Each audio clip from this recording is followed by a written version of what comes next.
wa sahbihi ajmain, amma ba'du.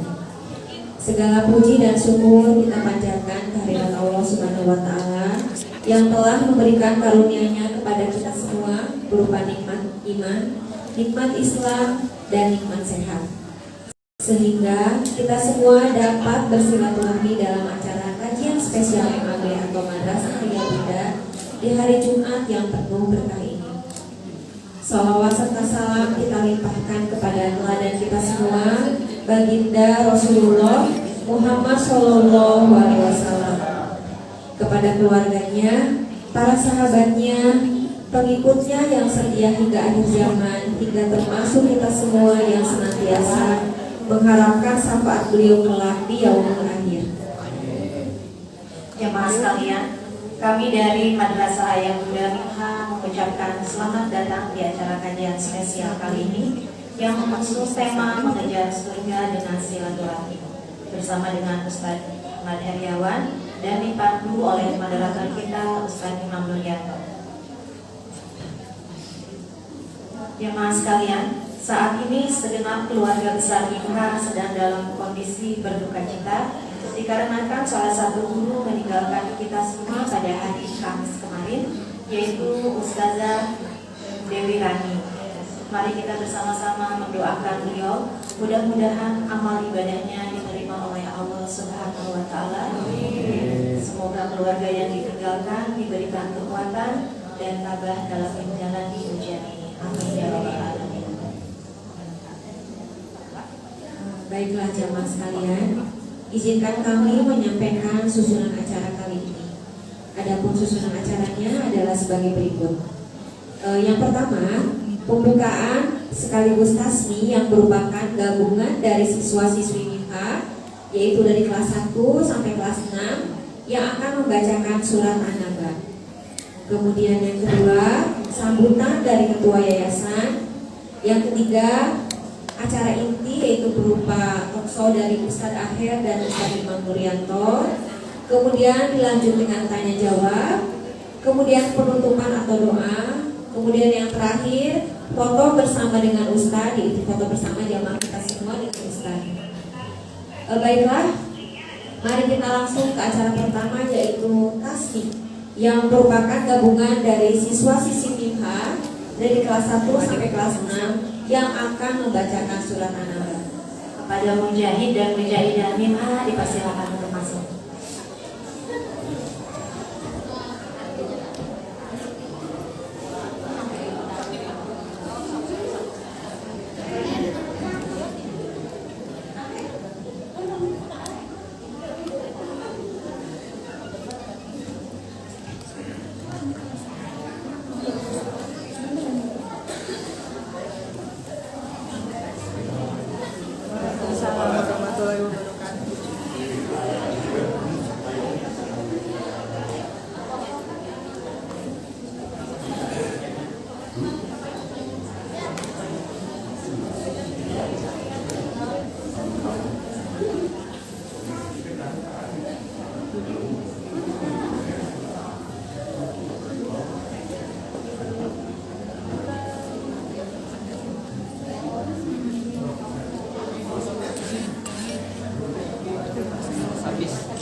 Anak sebentar ya, lihat sini dulu ya.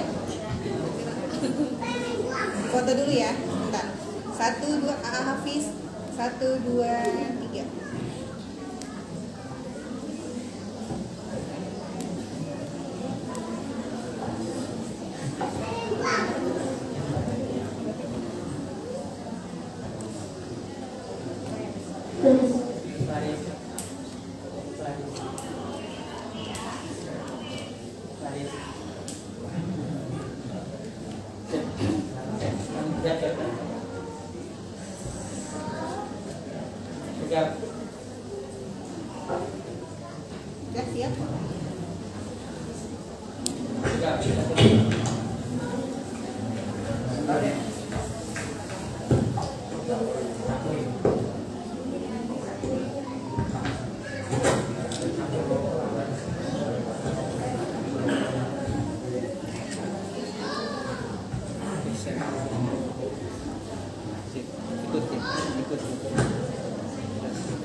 Ya, siap. Iya, geser. Iya, geser. Terus. Sip, tutup. Tutup. Siap. Assalamualaikum warahmatullahi wabarakatuh. Waalaikumsalam warahmatullahi wabarakatuh. Kami akan membacakan Al-Quran Surah An-Naba dari ayat 1 sampai 40.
Ustaz.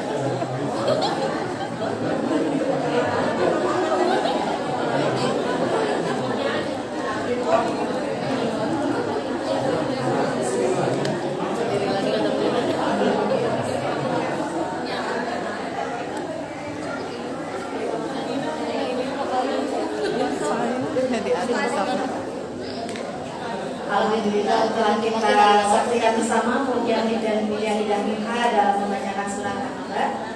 Terima kasih yang ada semuanya. Semoga menjadi amal ibadah untuk anak dan kita semua yang membacakannya, juga untuk kita semua yang mendengarkannya.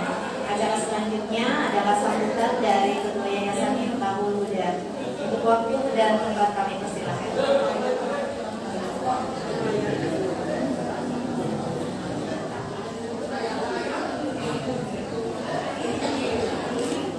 Innal hamdalillah nahmaduhu wa nasta'inuhu wa nastaghfiruh wa na'udzu billahi min shururi anfusina wa min sayyiati a'malina may yahdihillahu fala mudilla lahu wa may yudlilhu fala hadiya lahu.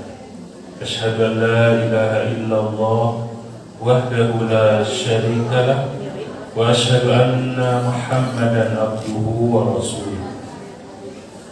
Yang terhormat Ketua DKM Masjidil Ilmi beserta jajarannya, yang terhormat Ketua Madrasah Ayah Bunda beserta jajarannya, yang terhormat Ibu-ibu Ketua Majelis Taklim di sekitar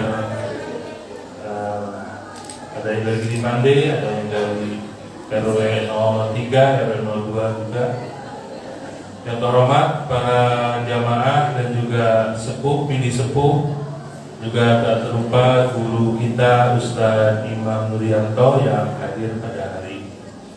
Alhamdulillah berkat rahmat dan maghfirah Allah Subhanahu wa taala kita dapat berkumpul pada pagi hari yang cerah ini di hari Jumat tanggal berapa ya? 19 Syawal.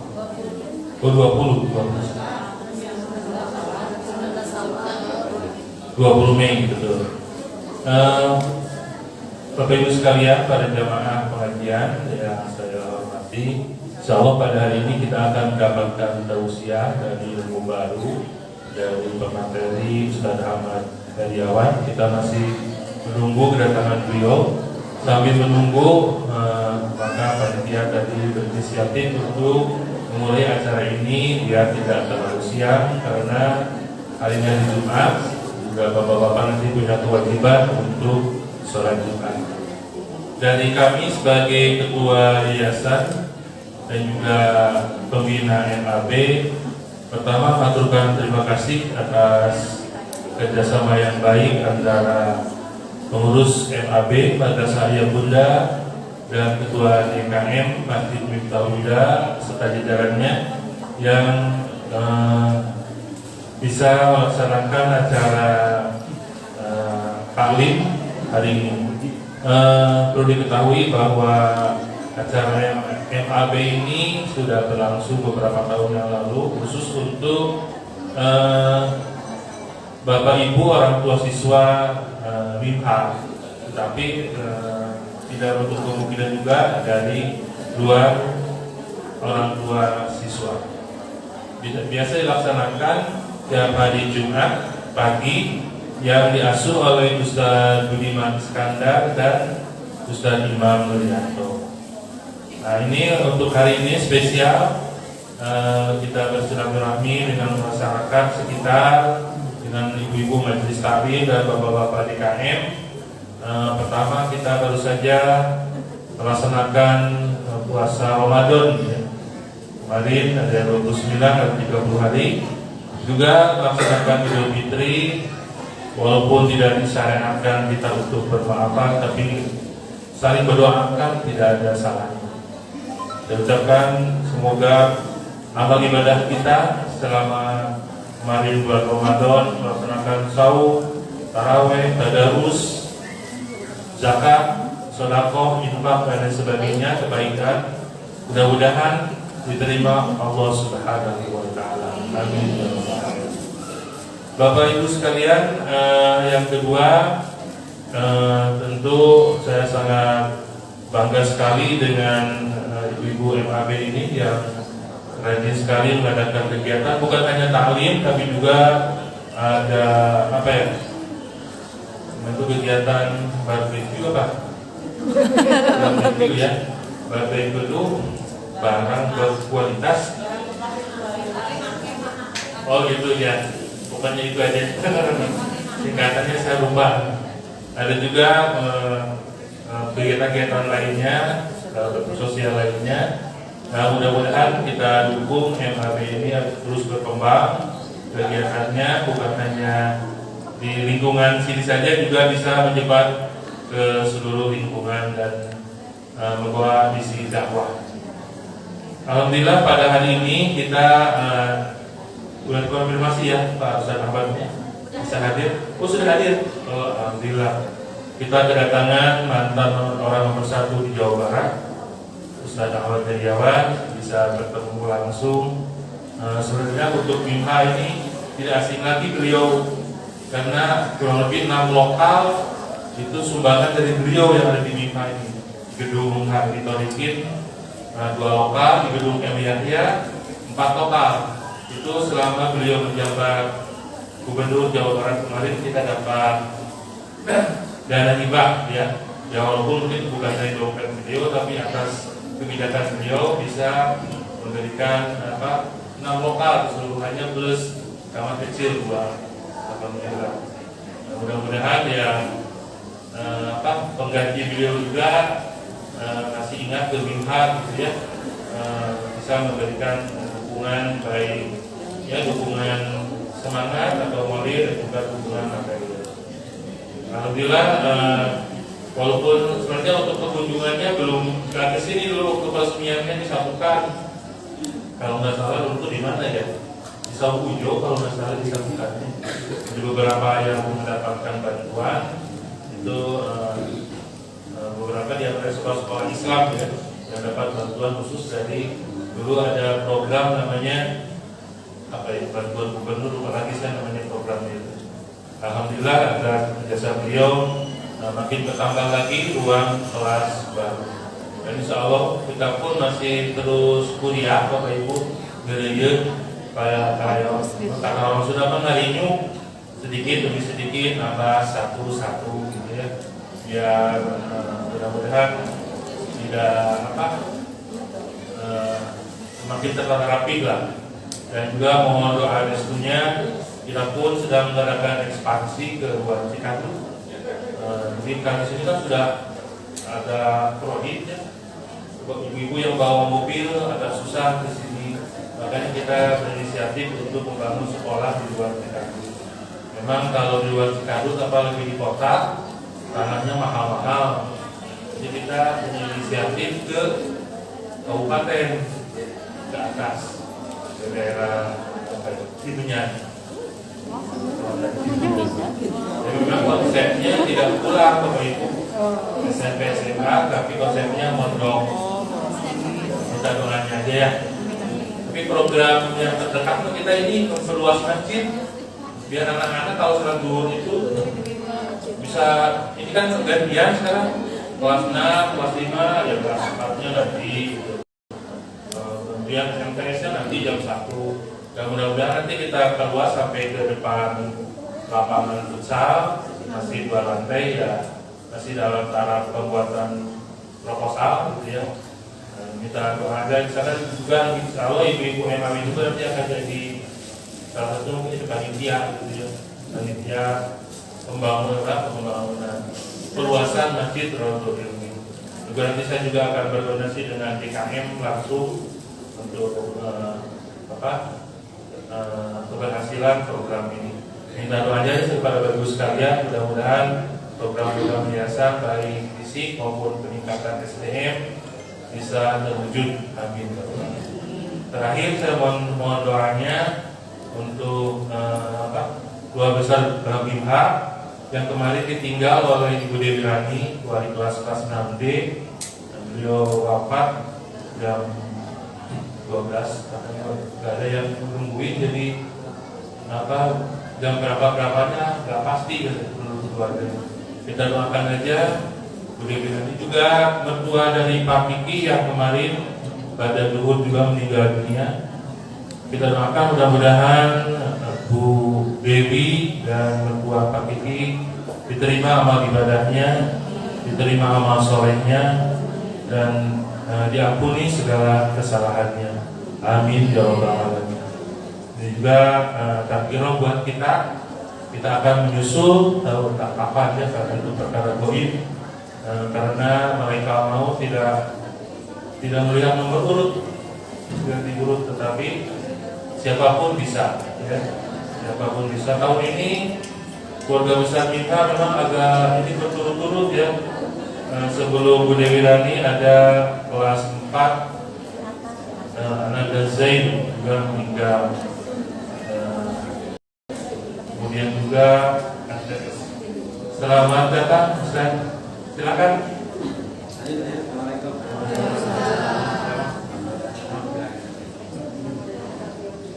Alhamdulillah Ustaz Ahmad Heriawan sudah hadir di tengah-tengah kita. Tadi saya hanya mengisi kekosongan saja sambil cerita. Saya mengucapkan terima kasih atas kehadiran semua ibu-ibu majelis taklim, juga orang tua siswa, kemudian para pengurus MKB dan pengurus DKM. Terima kasih bapak-bapak sudah hadir menyempatkan diri untuk hadir di acara taklim kita pada hari ini. Saya ucapkan selamat datang Ustaz Ahmad Heriawan di BIMH, sekolah madrasah interaktif Miftahul Huda. Jadi saya laporkan, jadi walaupun Ustaz Ahmad baru pertama kali di sini, tapi bangunan kelasnya sudah mendahului. Alhamdulillah tadi 6 lokal dan plus 2 kamar kecil. Terima kasih ketika Bapak Ustaz dan Gubernur. Semoga jasa baiknya jadi catatan nama baik buat Ustaz. Bapak Ibu, mari kita akhiri aja dulu Bapak sementara sambutan saja. Terima kasih dan mohon maaf, dan sekali lagi atas semua dukungan acara ini, mudah-mudahan Allah membalas kebaikan Bapak Ibu sekalian. Demikian, terima kasih. Aqulu qouli hadza wa astaghfirullah li wa lakum. Assalamualaikum warahmatullahi wabarakatuh. Waalaikumsalam warahmatullahi wabarakatuh. Alhamdulillah, terima kasih kepada Ketua Yayasan atas sambutannya. Mudah-mudahan sinergi antara Madrasah Ayah Bunda dan sekolah akan terus berlangsung lama, dan semoga sekolah terus mensupport kegiatan-kegiatan yang diadakan oleh Madrasah Ayah Bunda. Selamat datang kepada Ustadz Aher. Sangat berbahagia dan sangat berbangga sekali kami pada akhirnya bisa dapat dihadiri oleh Ustadz di sini. Baiklah, sebelum kita ke acara ini, Bunda-bunda kita rapihkan dulu safnya yuk. Ya, maka di sini supaya kita mendengarkan kajiannya dengan keadaan yang kondusif ya. Maka dipersilakan untuk mengisi saf dulu paling depan. Iya. Dirapikan. Ini satu lagi. Buat deh. Ya. Stop. Ayo Bun, yang masih di belakang bisa mengisi kekosongan yang di depan.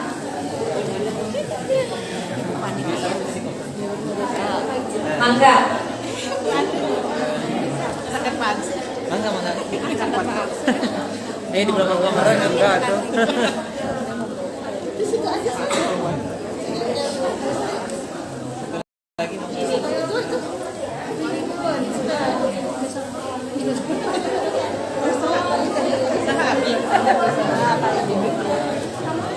Baik, bunda-bunda sudah siap untuk mendengarkan tausiah kali ini? Iya. Sudah siap duduk rapih manis?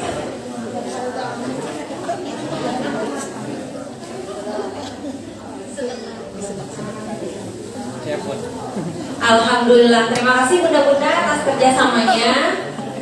Baiklah, ayah, bunda, bapak ibu sekalian semuanya, mari kita siapkan hati dan pikiran kita untuk mendengarkan tausiah dari guru kita Ustadz Aher dengan moderator guru kita Ustadz Imam. Kepada Ustadz Aher dan Ustadz Imam, waktu dan tempat kami persilakan. Ustaz Imam Soleh. Ustaz Imam Soleh. Iya gitu. Ustaz akhir yang ini.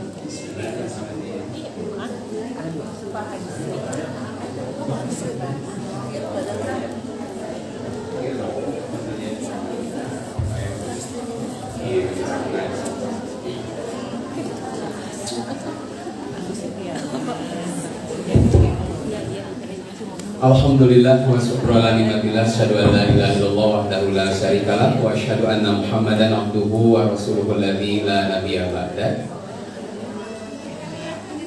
Atau ibu siap itu masih kena yang menempatkan diri sok pusing tuh manina heula bisi milarian tempat di juru kayak doana bismika Allahumma ya wa amur.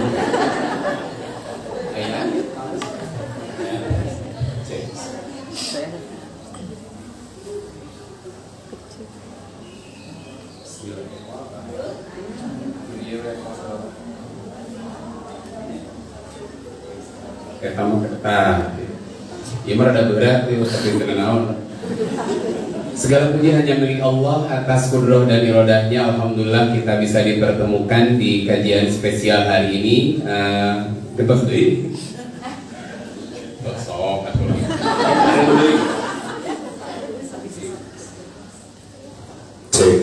ayat. Alhamdulillah. Nah ini lebih renyong sholat. Bu, kakuping, kapungker, sip. Atas kudroh dan irodah Allah kita dipertemukan. Alhamdulillah merupakan satu kebahagiaan bagi kita di sini, terutama Madrasah Miftahul Huda, juga tentunya Cikurang Sunda Al-Mukahna MAB, Madrasah Majelis tadi. Madrasah ayah bunda, ayahnya tapi ayah sekarang bundanya lebih banyak. Mudah-mudahan bukan tanda kiamat. Tadi disebutkan oleh pimpinan Yayasan Miftahul Huda juga bahwa sumbangsih beliau selama menjabat jadi gubernur atau orang nomor 1 di Jawa Barat. Kalau saya nggak tahu nih Ustadz, kalau presiden mah kan nggak boleh sebut mantan ya, mantan presiden. Nggak tahu kalau gubernur, apakah gubernur keberapa saya bingung. Tos sabaraha. Jadi Ustaz akhirnya gubernur Kasabara kita apa? Tapi kalau gubernur mah disebut mantan sigana sahnya banyak. Alhamdulillah.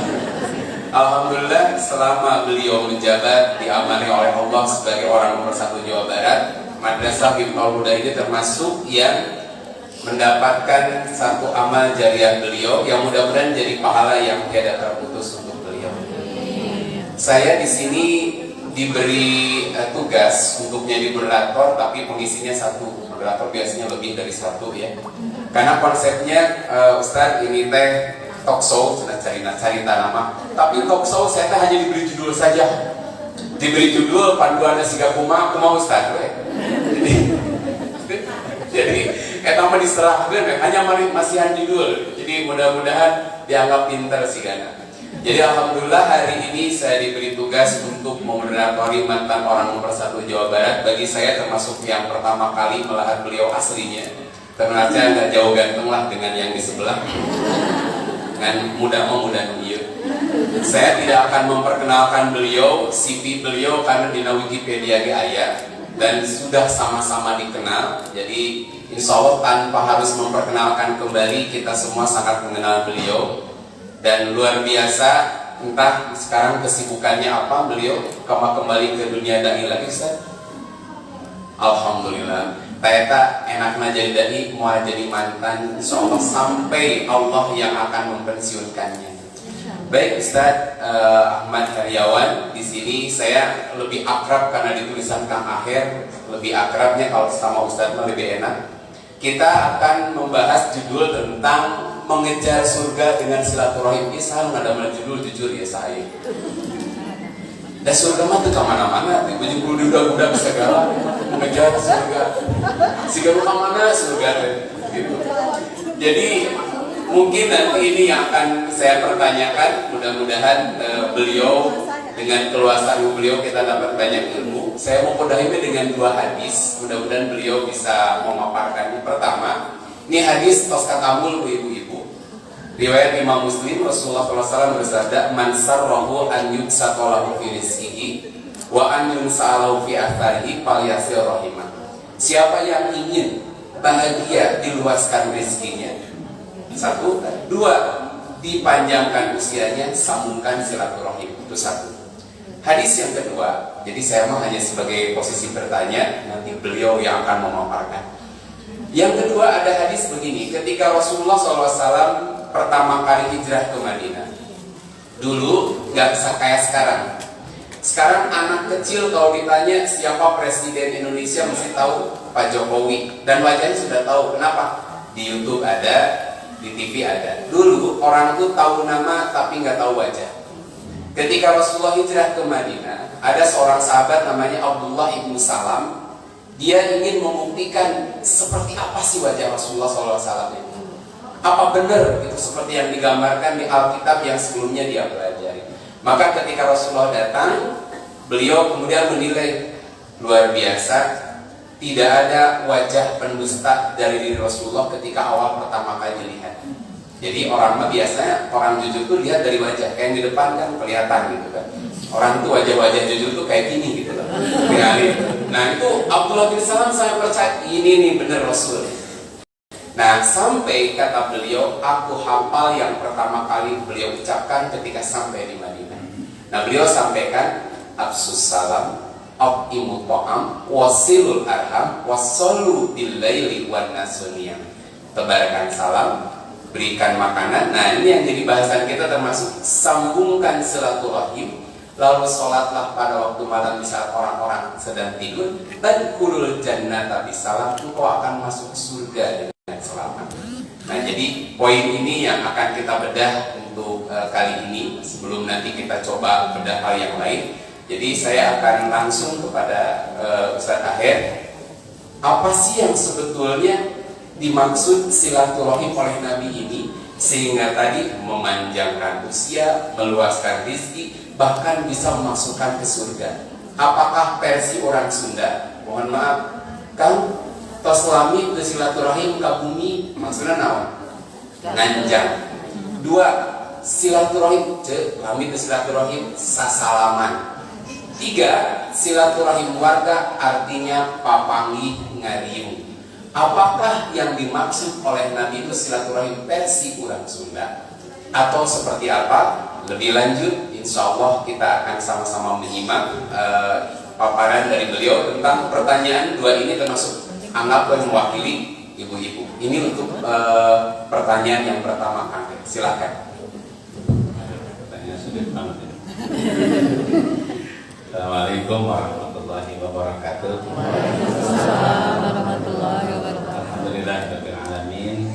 Wassalatu wassalamu ala sayyidil anbiya wal mursalin sayyidina wa maulana Muhammadin wa ala alihi wa sahbihi wa man ittaba'ahu bi ihsan ila yaumil amma ba'du. Ketua atau pimpinan Yayasan Hakul Huda yang kami hormati bersama seluruh pengrengan, juga tentu para sekolah madrasah Jariah dan Sanawiyah yang saya hormati, kemudian para guru dan seluruh orang tua yang tergabung di Majlis Ayat Bunda, yang Madrasah Ayat Bunda, meskipun ayatnya minimal. Ini tentu ada unsur psikologis yang menyertai, karena katanya laki-laki itu duduk agak lama itu tidak kuat, tapi perempuan duduk lama kuat. Oleh karena itu yang namanya majelis tempat duduk, majelis taklim tempat duduk untuk taklim. Karena yang kuat duduk adalah perempuan, maka kebanyakan majelis taklim orang bapak, penghuninya perempuan. Kira-kira begitu secara psikologis bisa diurai mengapa perempuan lebih banyak di majelis taklim, bapak-bapaknya tidak. Masa ada alasan lain? Ya, alhamdulillah hari ini saya disebut silaturahim. Kalimat ini juga sudah mengenalkan tadi ya, bahwa silaturahim itu adalah bertemu anjang sana, anjang sono di antara kita semua, di antara kita semuanya. Nah, Bapak Ibu sekalian, alhamdulillah tadi penyebutannya juga sudah betul ya. ada kalimat yang meskipun maksudnya itu, tapi disebut dengan cara dalam bahasa Arab salah menyebutnya. Kan silaturahim itu kalau di Indonesia kan silaturahmi gitu ya.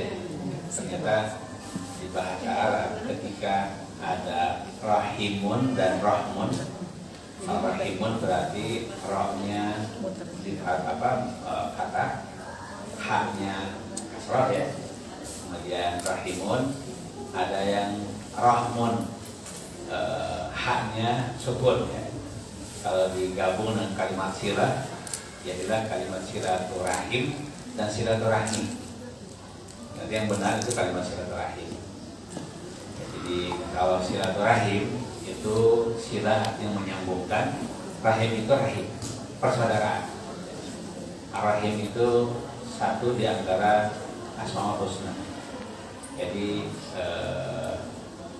menyambungkan rahim. Rahim juga bisa berarti kekerabatan, sebab seseorang yang lahir dari rahim yang sama kan jadi saudara ya, adik kakak. Kakaknya lahir, kemudian adiknya lahir, adiknya lagi lahir. Nah, yang lahir dari rahim yang sama itu kemudian jadi saudara. Dan pada saat yang sama ternyata saudara dalam agama Islam itu banyak penyebab menjadi saudara. Ada penyebab menjadi saudara itu gara-gara keluar dari satu rahim atau berdekatan rahimnya, kekerabatan, anak paman. Kan anak paman dekat ya rahimnya, karena paman itu berarti adiknya ibu atau kakaknya atau adiknya bapak. Bapak dengan adiknya bapak dengan bapak, adiknya ibu dengan ibu satu rahim kan. Maka dia ya ada pada rahim yang berdekatan. Bisa satu rahim, bisa berdekatan rahimnya. Itu kalau kemudian berawal dari keturunan ya, pernikahan.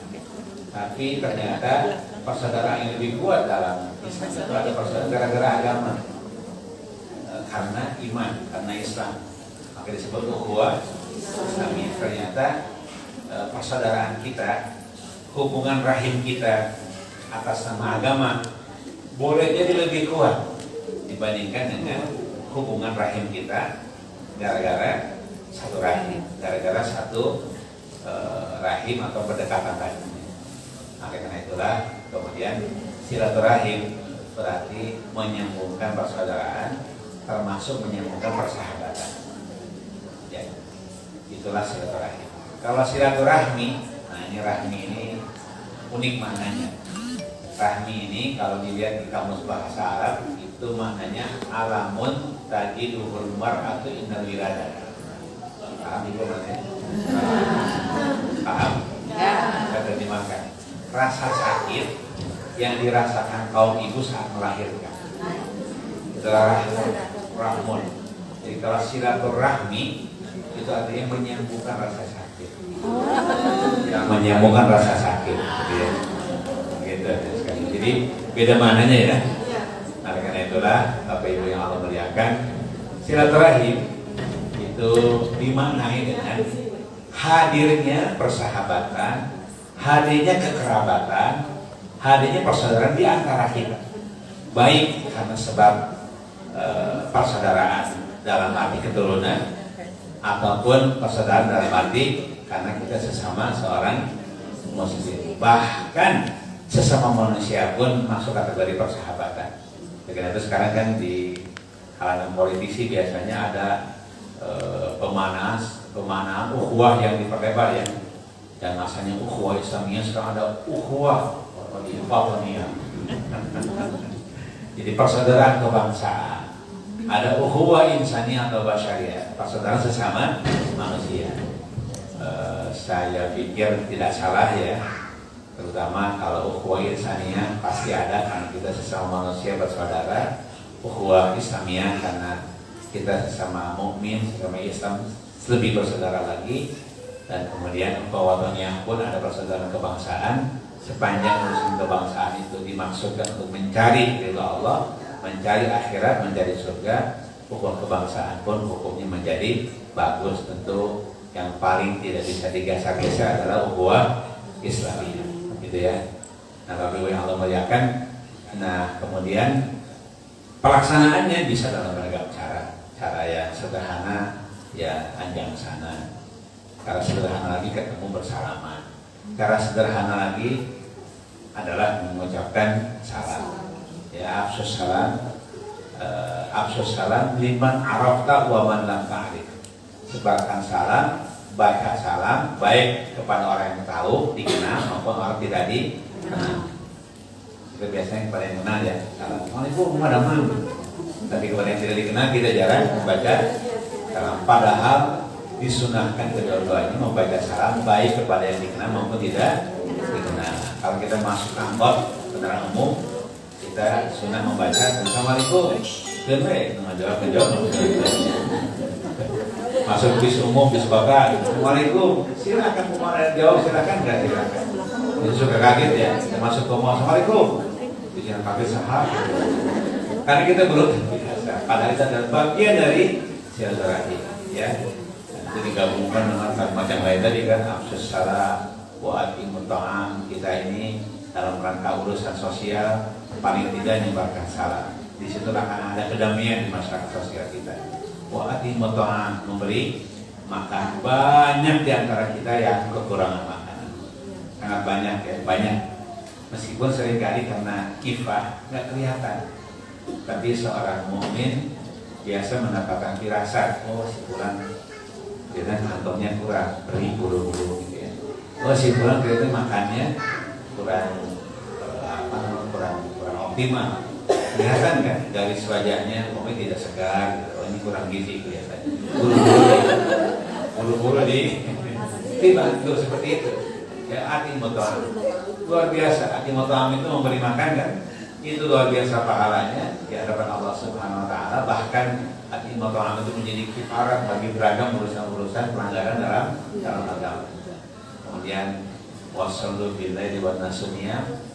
Nah, salat malam hari saat manusia sedang tidur, ujungnya adalah tadkhulul jannata bisa masuk surga dengan penuh kebahagiaan keselamatan. Jadi yang dua itu hubungan manusia dengan manusia. Silaturahim manusia dengan manusia. Silah hubungan manusia dengan manusia. Afsus salam wa atimut ta'am dengan manusia kan. Nah, kemudian yang ketiga dan keempat itu berhubungan dengan Allah Subhanahu Wa Taala. Yang mulai di malam hari dan masuk ke dalam surga. Saya kira luar biasa silaturahim ini. Maknanya bisa sangat bebas, sangat luas. Ini makna yang nuansanya keagamaan. Tapi ternyata silaturahim juga nuansanya bisa non keagamaan. Meskipun awalnya nuansa keagamaan, tapi bisa berdampak non keagamaan. Ternyata disitulah mengapa rahasianya. Di situ ada tambahan rezeki ya. Mengapa ketika silaturahim ada tambahan rezeki? Kita sangat meyakini hadis tersebut. Barang siapa yang ingin dibahagiakan dengan tambahan rezeki maupun dengan tambahan panjang umur, maka lakukanlah silaturahim. Ini luar biasa Bapak Ibu yang Allah muliakan. Ternyata ketika ngobrol silaturahim, kemudian membangun persaudaraan dengan sangat akrab, di situ seringkali terbuka peluang-peluang. Ya, hanya gara-gara ngobrol silaturahim ternyata terbuka peluang bisnis umpamanya. Banyak orang berbisnis miliaran rupiah, ya bahkan lebih dari itu, gara-garanya bertemu di restoran, terus ngobrol. Gara-garanya bertemu sehabis sholat zuhur, bertemu kenalan, jadi gitu. Luar biasa banyak kita seperti itu. Bahkan katanya beragam persoalan besar itu selesai ketika ngobrol di meja makan. Jadi jangan dikira meja makan itu tidak berfungsi. Luar biasa. Yang namanya rapat di komisi, yang rapat di ruang rapat besar, itu kan hanya ngetok palu. Gimana rapat sesungguhnya? Di meja makan. Itulah lobby namanya. Itulah kesepahaman sebelumnya. Nanti di-declare, diresmikan pada saat situasi rapat resmi. Tidak pernah ada keputusan besar di rapat resmi. Rapat resmi hanyalah ketok palu keputusan resminya saja. Padahal sesuatu yang dibangun ini jauh sebelum rapat terjadi. Di mana? Rata-rata di meja makan. Seringnya di menyamakan aja. Jadi salah satu keunikan makan adalah membangun keakraban. Oleh karena itu dipersilakan ketika makan sambil ngobrol. Beda dengan adat sunnah beda kan? Adat sunnah tidak boleh ngobrol. Padahal ngobrol tidak boleh ketika makanan tapi ketika lek begitu kan? Nah, terus ngobrol silakan, nggak ada masalah. Nah, khawatir kalau sedang camuan-camunya gitu ya. Nah, khawatir masalahnya kan kesel lah, abeseka, gitu ya. Itu persoalannya, tinggal diatur ya. Saya kira itu maknanya mungkin mudah-mudahan karena gitu ya. Yang jelas, silaturahim tentu dia secara sendiri, secara langsung menjadi penyebab kebaikan yang kemudian dengan kebaikan tersebut menyebabkan seseorang masuk ke dalam surga. Kan ini juga MAB juga silaturahim kan, silaturahim. Kemudian ngajak bicara juga adalah silaturahim. Dan ternyata urusan kuliah ini sebentar saya sebelum menyerahkan ke moderator. Jadi kan ini tidak ada batasan ya pada batasannya. Iya, ini cerita MAB. Mirip-mirip MAB lah, mirip-mirip apa MAB itu? Madrasah Ayah dan Bunda, bukan Abi dan Bunda bukan. MAI Abi dan MAU, Madrasah Ayah dan Madrasah Abi dan Umi atau apa-apa Ayah Bunda. Abi itu ayah maksudnya kan, Umi artinya Bunda. Nah itu sekalian, hadirat sekalian, kebanyakan hadirat ini, ibu-ibu sekalian, di masa Nabi itu pernah suatu saat sedang bersama para sahabat Nabi yang lain. Sedang ngumpul kira-kira seperti di MAB ini, tapi kebanyakan kaum laki-laki yang datang. Tiba-tiba datang orang kampung, disebut dalam hadis itu Arabi. Arabi itu orang kampung. Orang kampung kemudian datang tiba-tiba menemui Nabi sedang dalam majelis bersama para sahabat Nabi yang lain. Orang kampung biasanya suaranya agak keras gitu kan. Malu di sawah kan, di bapaknya awak, ya kadigo gitu kan ya. Nah di kampung sana di Arab juga ngamal onta, mereka kan sama teriak-teriak. Nah suara teriakan di padang pasir itu dibawa ke majelis Nabi, kaget orang kan. Tapi Nabi memahami ini kebiasaan di kampungnya dibawa ke sini, belum adaptasi dengan masyarakat kota. Maklum dia orang kampung, tapi nyanyinya visioner, lebih hebat dari orang kota. Dia nanya begini, ya Rasulullah, dullani ala amalin idza amiltu dakhaltu jannah. Ya Rasulullah, tunjukkan padaku amal-amal yang jika aku melakukannya aku masuk surga.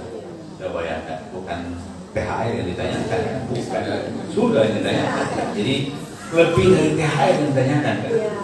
Boleh jadi nanyanya kan menjelang lebaran boleh jadi kan, tapi yang nanya bukan THR karena di pikiran dia ada sesuatu yang lebih besar dari sekedar urusan THR. Justru ketika surga terjawab, THR juga pasti terjawab. Tapi kalau THR terjawab, belum tentu surga terjawab. Begitu kan? Jadi orang itu sendiri yang besar, yang kecil tercakup.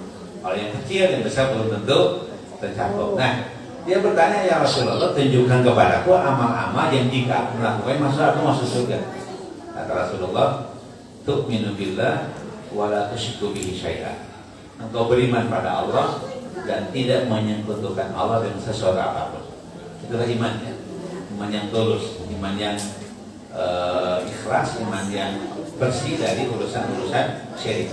Hanya iman kepada Allah Subhanahu wa ta'ala, hanya bersedia untuk beribadah hanya kepada Allah Subhanahu wa ta'ala. Yang pertama.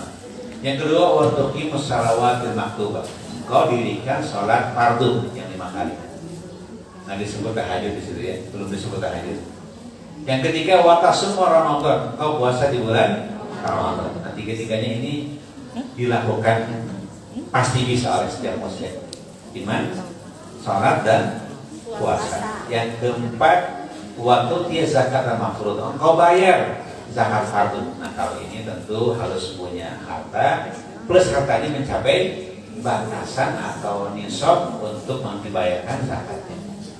Kemudian yang keempat, dia bergumam seorang tersebut kata dia, walladzi nafsi biyadihi la azidu ala dzalik. Demi zat yang jiwaku ada pada genggamannya, aku tidak menambah amalan kecuali yang Rasul tuturkan saja. Bironan Firaun kecuali yang Rasul tuturkan saja. Jadi 4 tadi kan, meskipun di syarah Imam Bukhari di Fathul Bari disebutkan dia ngomong begitu saat itu. Ketika dia melaksanakan hal-hal tersebut, dia pasti tertarik melaksanakan yang lain-lainnya.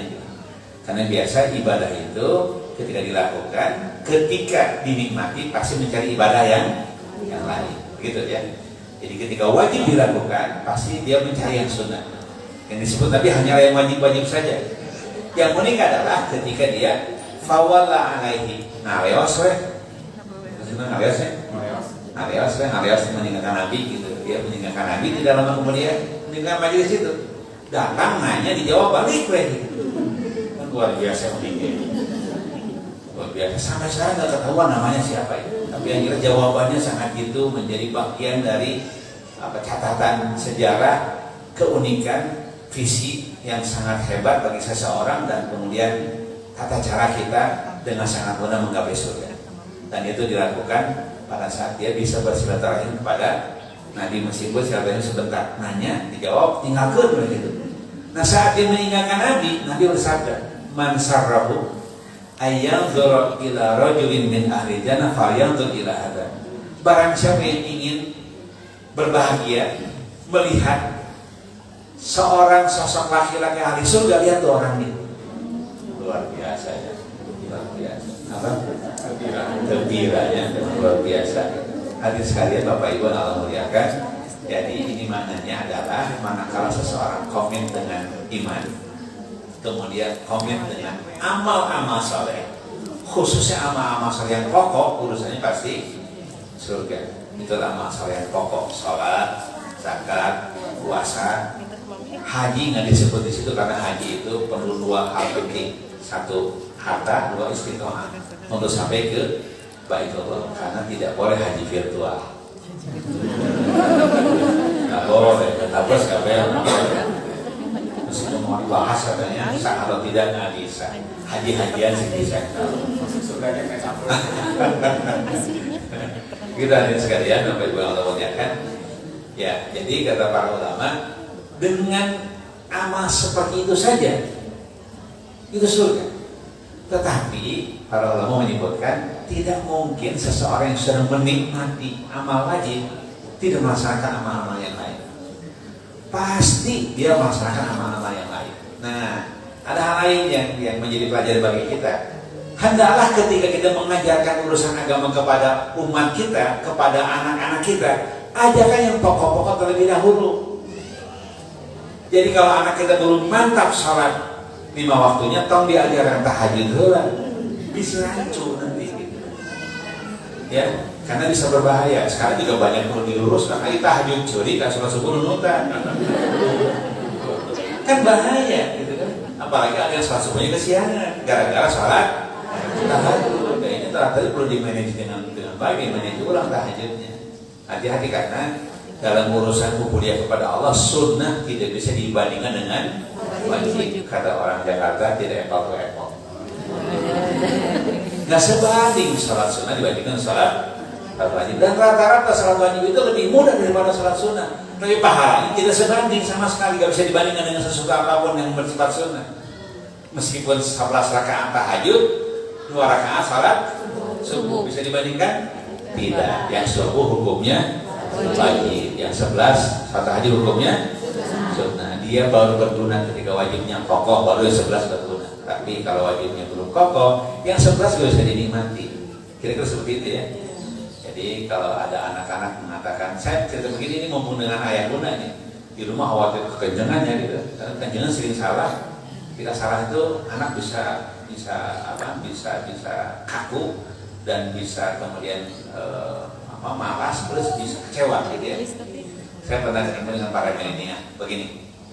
Ya, kata saya, anak-anak tahu ke hukumnya tarawih, tahu hukumnya apa sunnah. Kalau tarawih berapa rakaat? Saya bilang ada 23, yang 11. Kalian memilih yang mana? 11. Oh.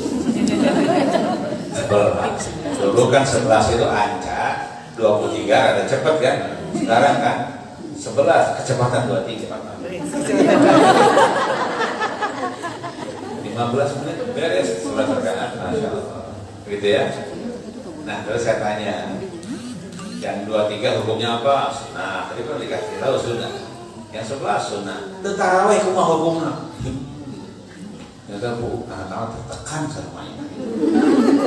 Tertekan, disangka sholat tarawih teh 30 orang tua anak pokoknya tuh tarawih goreng ya suasana. Saya bilang tidak tarawih, tidak apa-apa, surah bu. Pokoknya anak-anak tertekan sama ini. Tidak diajarkan yang semestinya, padahal tarawih hukumnya sunnah. Bahkan katanya di dalam runutan salat sunnah kan yang paling tinggi itu nilainya adalah salat rawatib, salat witir dan salat duha. Itu paling tinggi. Witir bagian dari tahajud kan. Jadi kalau tidak tahajudnya, witir mah ya usahakan kita lakukan. Ya witir saja tanpa tahajud. Bisa setelah sebelum tidur maupun setelah tidur. Nah, Bapak sekalian, nah sholat tarawih itu di bawah itu derajatnya, di bawah sholat rawatib. Jadi artinya kalau di bawah sholat rawatib, 2 rakaat setelah isya, sholat ba'diyah lebih kuat pahala dibanding sholat tarawih. Kan kira-kira begitu ya. Kalau bukan berarti supaya ninggalin tarawih, bukan. Tapi ini supaya cekas, bodas, jelas di mata masyarakat, kita di mata anak-anak. Nah, saya bilang begini, iya sholat tarawih itu wajib, tapi sholat tarawih tidak ada masalah kalau ditinggalkan, tapi yang masalah kalau tidak sholat isya. Masuk di situ nilainya kan, masuk di situ nilainya. Jadi gimana saat isya? Wajib, tinggal tidaklah, udah tegas gitu ya, anak-anak alhamdulillah. Nah begitu, jadi bagian dari moderasi kita dalam bersikap dan sikap keagamaan, hadirkan yang wajib tetap wajib, yang sunnah tetap sunnah. Karena ketika yang sunnah dianggap wajib, salah hukumnya. Ya la yajuzu ijabu malam yajib. Tidak boleh mewajibkan sesuatu yang tidak wajib, sebagaimana halnya juga la yajuzu tahrimu malam yahrum. Tidak boleh menghadirkan atau mengharamkan sesuatu yang tidak haram. Nah itu ternyata itu didapat dari siratul, kira-kira siratul itulah yang bisa digunakan untuk mengejar cocok betul mengejar surga ya. Kalau begitu Ustaz sekarang, karena ini mungkin ya judul ini mah husnuzon ke panitia, karena di Indonesia yang namanya silaturahim itu rata-rata termasuk kajian silaturahim, acara silaturahim rata-rata terkait dengan bab lebaran. Rata-rata itu termasuk di kita ada istilah kadang-kadang disebut halal bihalal. Nah mungkin waktu Ustadz Akhir jantan gubernur juga sama, ada open house dan yang lain ya. Nah yang mungkin jadi pertanyaan, termasuk nanti berkembang ada beberapa, tapi ini dulu nih tentang tradisi di kita. Nah bagaimana sebetulnya tradisi silaturahim di kita dengan istilah halal bihalal? Karena satu sisi di sini ada yang mengatakan haram, bid'ah, tidak boleh halal bihalal teh gitu. Bid'ah kan? Karena tidak ada zaman Nabi itu. Nah, yang kedua di satu sisi kita tradisi memang rata-rata di tiap komplek, di masjid, komunitas, bahkan di instansi pemerintah juga beres lebaran itu ada silaturahim. Entahlah namanya mau dijuduli silaturahim atau halal bihalal. Sebetulnya satu dari sisi hukum seperti apa, dua apa sih sebetulnya esensi pentingnya acara ini kok sampai diadakan baik di instansi ataupun di masyarakat bahkan di keluarga, terkhusus terkait dengan lebaran. Barangkali ada pandangan dari Ustadz Akhir tentang kalian. Ya, tentu di masyarakat pasti ada beragam cara pandang ya. Kita hormati mereka, tapi pada saat kita saling menghormati juga harus bertemu pikiran supaya ada pendekatan. Jangan ini salah satu di antaranya kurang tepat gitu. Jadi saya tidak mengatakan halal bihalal bid'ah, tapi saya setuju halal bihalal sebagai media silaturahim. Tapi saya menghormati orang yang mengatakan halal bihalal itu bid'ah. Tapi nampaknya perlu diskusi, karena kalau diskusi dia juga akan setuju tidak bid'ah. bersilaturahim. Jadi begini, ketika ada sebuah tradisi di masyarakat, maka tradisi tersebut kita ukur. Kita ukur apakah di tradisi tersebut ada hal-hal yang bertentangan dengan pokok-pokok ajaran. Nah, ketika sebuah tradisi yang ada di masyarakat tidak ada yang bertentangan pokok-pokok ajaran, kita terima sebagai tradisi yang baik. Masuk pada kaidah yang sudah dibuat oleh para ulama untuk membentengi kita supaya bersikap benar. Kata para ulama, al-'adatu muhakkamah. Tradisi adalah menjadi bagian dari hukum. Tradisi menjadi bagian dari pertimbangan hukum atau sumber hukum, gitu ya. Al-'adatu muhakkamah. Nah, saya melihat tradisi halal bihalal tidak ada satupun di dalamnya yang bertentangan dengan pokok-pokok ajaran. Bertemu, saling maaf-maafkan bagus. Bertemu, kemudian ada ceramahnya bagus, kan gitu. Jadi semuanya ada pada koridor kebaikan, tidak ada pertentangan. Oleh karena itulah saya melihat halal bihalal ada bagian tradisi yang baik yang ada di masyarakat kita. Nampaknya memang kalimat halal bihalal hanya ada di Indonesia dan di Malaysia. Ada di Malaysia. Itu pun dibawa sama orang Indonesia. Jadi sebenarnya Indonesia tidak ada. Di Saudi ada orang Indonesia tapi di sini. Apakah di Saudi ada halal bihalal? Ayat, tapi orang Indonesia di sini. Semuanya orang Indonesia, gak ada orang Arabnya.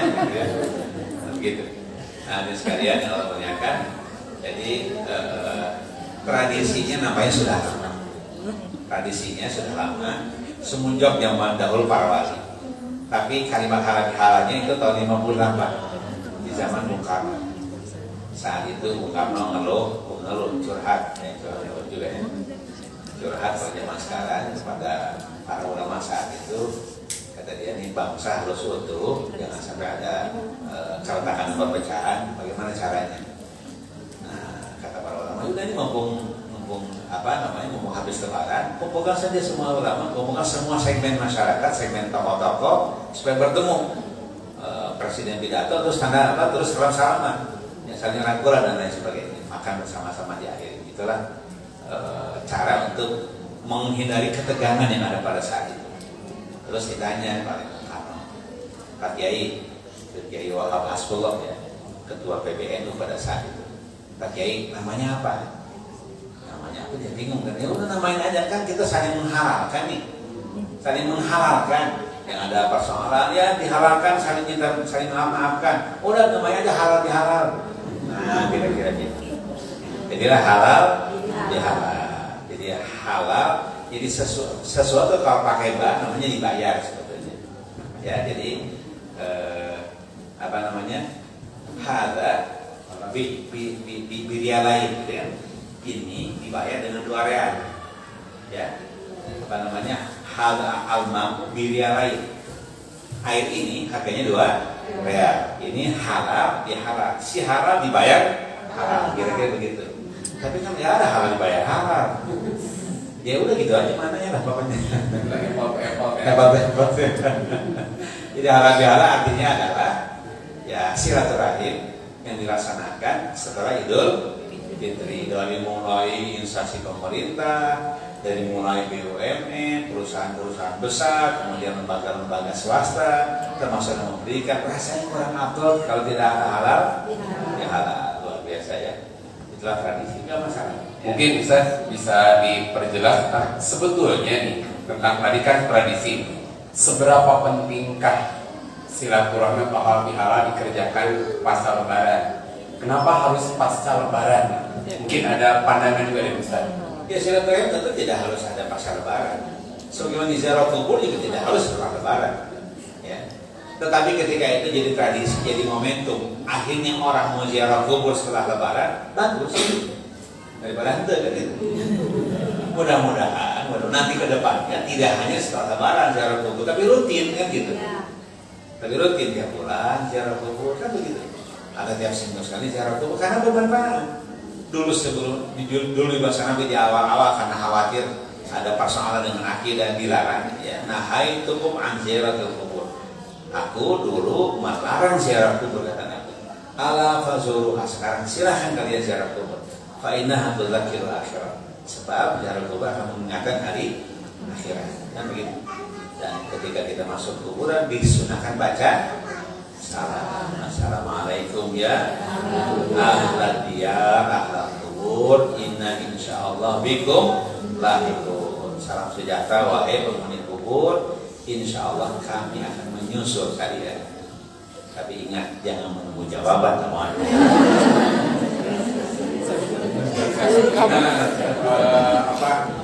Mungkin lamun pembahas sekarang cocok logi ya, dicocok-cocokkan.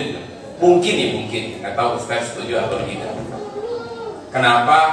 Kan memaafkan itu tidak ada disyariatkan mesti harus lebaran, tapi ini tradisi baik. Ini mah mungkin ya, kalau mungkin. Selama Ramadan, Rasulullah kan menyampaikan man shoma Ramadana imanan wa ihtisaban ghufira lahu ma taqaddama min dhanbi. Jadi saum Ramadan itu menghapus dosa. Tarawih menghapus dosa. Bahkan sedekah, zakat menghapuskan dosa juga. Termasuk segala ibadah yang dilakukan Ramadan menghapuskan dosa. Tapi ini semuanya terkait dosa kita dengan Allah.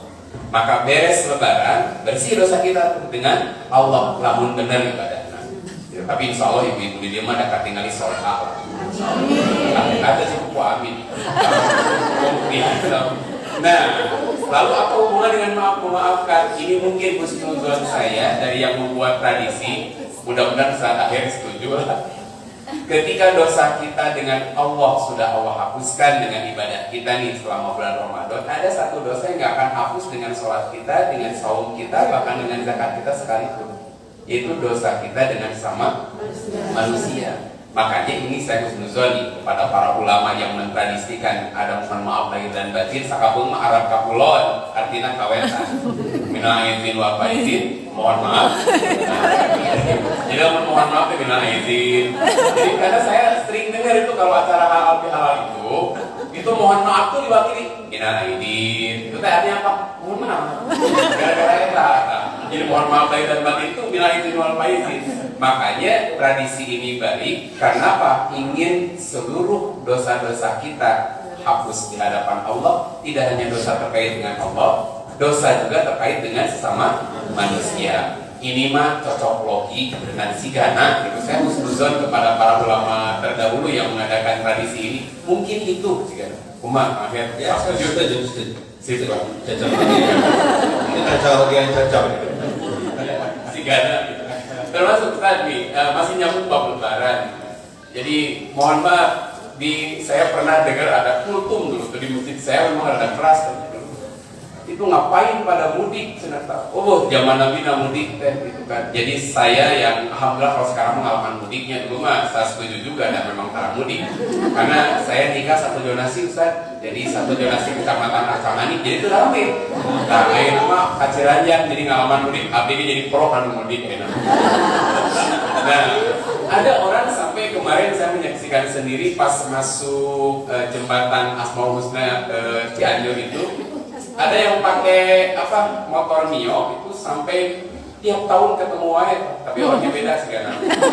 Itu depannya ransel, kemudian anaknya digencet jadi budak detik, terus ibunya opatan, sampai ditambah adik kayu belakangnya pasangan kardus. Jadi karena polisi dicari ke malah, pulang opatan udah kuliman, mata cekap pak, aku opatan.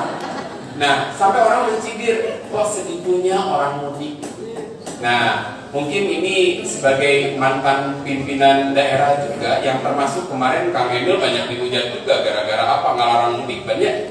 Nah, sebetulnya apakah mudik ini juga termasuk ke dalam rangkaian silaturahim sehingga orang maksakan ke situ. Kemudian nah ini termasuk ya mudah-mudahan ada jawaban dari Ustaz pakarnya mah lebih menenangkan. Lamun mudik ternyata wafat ketika saat mudik, apakah wafat dalam keadaan hal yang baik atau buruk? Lamun niat halus budaya anak mudik ke pedang bisa gawe dia mudik kali itu. Nah, ini tentang tradisi mudik sendiri. Sampai kemarin luar biasa karena 2 tahun dilarang. Tapi kalau saya mah alhamdulillah Ustaz mudik beda sampai ASN. Aman gitu. Tapi kalau ASN kan nggak boleh ya. Nah, ini esensi dari mudik ini terkait dengan hubungan silaturahim ini seperti apa? Ambil sampai orang memaksakan sedemikian rupa tradisi di sini. Nah, termasuk kalau di negeri asalnya juga apakah ada tradisi mudik semacam ini atau tidak? Ini tentang padilah mengutamakan mudik hubungan dengan silaturahmi. Ya, namanya tradisi ya. Tentu mudik juga ada tradisi di negeri kita. Kalau mudik sih relatif ada di beberapa tempat, tapi tidak seheboh di Indonesia.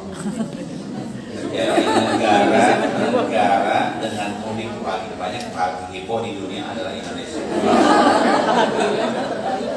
Saya pernah lebaran di Mekah ya. Kan di Mekah itu hari-hari terakhir itu ada tarawih, ada qiyamul lail. Tarawihnya 23 rakaat di Masjidil Haram, 1,5 juz biasanya. Jam 11 baru selesai. Nanti jam 2 itu sudah ada sudah qiyamul lail 10 rakaat sampai sahur. Ya. Nah biasanya cukup capek menghidupkan malam dengan tarawih dan qiyamul lail. Nah bayangkan selama 10 hari seperti itu. Kalau hari-hari sampai malam ke-20 hanya tarawih saja, yang mulainya masing-masing di rumah. Ada yang tidak.